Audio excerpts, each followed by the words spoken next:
It's moving good. There it goes. Yeah. Very good. There's your shake. There's Did a your little shake. You bit. feel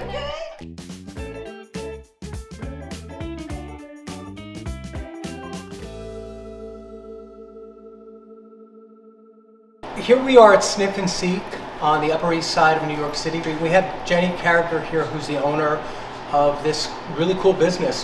What do you guys do here? So we do training for barn hunt, which is the fastest growing canine sport in the US. I have an older dog and he's bored and he needs to be engaged. We were going 2 hours away to do a quick fun run, and I realized, why do we not have this in New York City where we have 500,000 dogs? 500,000 dogs and not one of these until now. Correct. Dogs find hidden objects within bales of hay, and each time they are timed in a ring, which is behind you with bales of hay, they have to do a climb, so all four paws have to get on a bale of hay, they have to go through a hay tunnel, and they have to find a live rat in a PVC tube. There's a tube with a live rat, there's a tube with bedding, there's an empty tube, so that dogs very quickly realize that this is a game for them. No one's going to get hurt in this thing, even if it's a vicious Doberman. The tube always stays flat when there's a rat inside, and then we put bedding in it. All of our dogs are over-domesticated and underemployed, and they need a job. And that's so true, because a dog that's busy with an activity or something that it can learn and the lessons,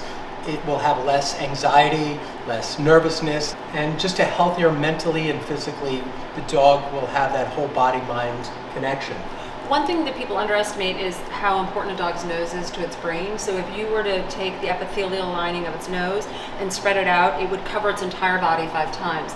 And so you can really exhaust a dog by doing a scent work, nose work within 10 minutes. That might exhaust your dog more than an hour walk. 10 minutes of sniff training or scent work could be as much physical exertion to that dog as an hour of cardiovascular training. The dog is actually using its brain to solve a problem of identifying a rat, so it's more stimulation and engagement, whereas it will be bored the rest of the day if it's gone on an hour walk. Especially if that walk didn't have any stimulation. Correct. I don't know where you guys are watching this from, but in New York City, a lot of our dogs just walk down a concrete sidewalk. Person's on their phone. They do their pee and their poop, and they come straight back upstairs, and they don't really get, the owner's on the cell phone, and they don't really get engaged.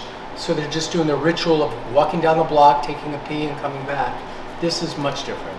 What I love about this sport the most is it's real bonding. So dog is here at the barn, and they're spending an hour with their owner, and they are so grateful because all dogs really want to do is play with their owner. We make all decisions for dogs. In the ring with training for barn hunt, the dog's making the decisions.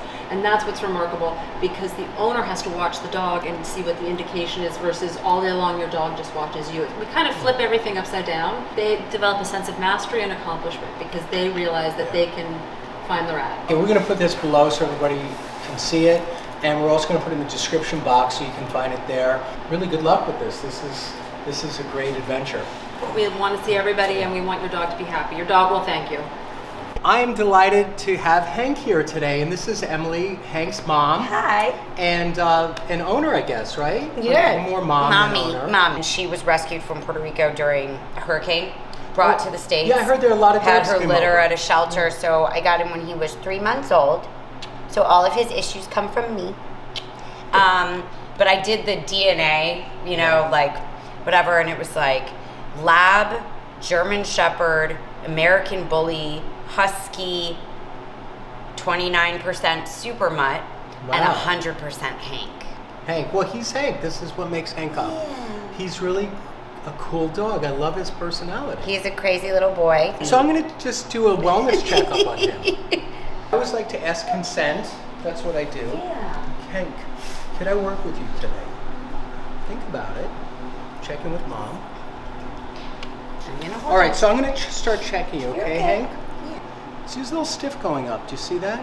Yeah. So it should come all the way up to the sky. Let's bring you down. And it should come to his sternum. He's a little resistant that way. Yeah. So let's, and he might just because he doesn't want me to move his head around. It's just being Left lateral flexion is pretty good, Hank. Right lateral flexion is a little stiff. But I'm more concerned about that first one, so let's adjust that. Good, that's one. Is that good? How's that feel? He licked a little bit. Yeah? What'd you think? Okay. Let me do the second one. You're okay, boo-boo. You're okay. There it goes. Now watch this. Ready, You're Hank? okay. Oh. Nice. Did you see that? got the full extension. That was good, Bubba. Drop your head. There we go. Oh. Did you hear that crack? Yeah. There you go. Oh man. Hi. It's me. I'm back. Usually we finish. That was great. Usually finish with one patient before the other one we're has taking to, turns. has to butt in and say, what about me? See, we did it Wait, together. now see if your head tilts up. Ah, see? Look at that. It worked on both of you. And I'm coming down here and I'm just working with him, and now he's kind of getting used to me a little bit. Yeah. He Good. likes massages. And he is an Upper East Side dog. He is. And now I'm down here in the lower back, and you do have a little spot here. Can I get this spot for you? Yeah. Okay, so this is, let's see, that is L7. There it goes. There you go. Did you hear that Yeah. click? Is too? that Maybe good? like a little click. You feel better? Okay. Yeah. All right. Come sit up for a second. Yeah. Yeah. Check your tail alignment. Feels good. Should bring you into little doggy arabesque. Is that okay? Look at this. Just like Mama. There you go, doggy arabesque. And here's on this side, doggy arabesque. Oh, good. One last spot, okay? Can I get this one for you? There it goes. Yeah. All right. I think you are done, my friends. Bubba, Mommy's so proud. Yes, Mommy's proud. Very good. There's your shake. There's did a your little shake. You thing, feel right? good? You feel good? Says thank you so much. I never knew. George is a Basset Hound, and he will be 10 on March 15th. Anyway, George, we're going to look at George today. What are some of the concerns you have for George? Well, George has had 2 major back surgeries within the past 2 years. Okay. And the first one was the lower back, Mhm. and then the second one was the top half. So fortunately, it was 2 different areas. Okay. And were they successful? They were successful in the sense that he is not paralyzed, Okay. and he's able to walk on his own. We like to say he's like a drunken sailor when he's Okay. walking. He does need assistance going up and down stairs. We have a harness that we use with him. So now he's Yeah. walking, so he He's walking. has better quality of life. That's Yes. really awesome that you were able to do that for him. George, I always like to ask people and animals, can I work with you today? I always like to ask consent. That's very nice. And what do you think, George? Can I work with you? Can you check with your mom really quick? Is it okay if I work with George? Yeah. Okay. You're a little stiff up here. There you go. And good. And bring the head all the way up. Now we got range of motion back. Good. So that's going to help, especially if you're counting the constellations. And this is where the first or the second surgery was up here, right? I can feel it. I can feel it right there. Okay. And the first one was done on the base of the spine, right? The lower back? The lower back. Yeah. And here's the other one. So I found them already. I found both spots, okay? So we're going to be careful around there because we don't want to go into a surgically repaired area with the thrust. So I wouldn't do that to you, okay? I wouldn't do that to you. See? Not bad, right? Should we continue? Okay. And what I'm feeling is I'm feeling each vertebra, and I'm also feeling the joint spring, the joint play. Each joint should have some motion to it. Just like if I'm moving my thumb, that knuckle should be able to move. It shouldn't be like a concrete shut joint. And most of these are moving okay. He's really a nice guy. He's very, very sweet. Does everybody love him? Yes, they do. So that was a hip adjustment anyway, because I'm just checking some alignment stuff. And I'm going to start again up in here and coming through. And here's a little spot. Do you feel that spot, George? Do you see how it's locked up? And that might be from too much texting. You text too much. And remember to get the screen of the phone up a little higher, George. It's like he talks a lot, but he works really well on my back. Okay, look, you're such a nice guy. Now, here's another spot. Do you feel this? So this is your ilium.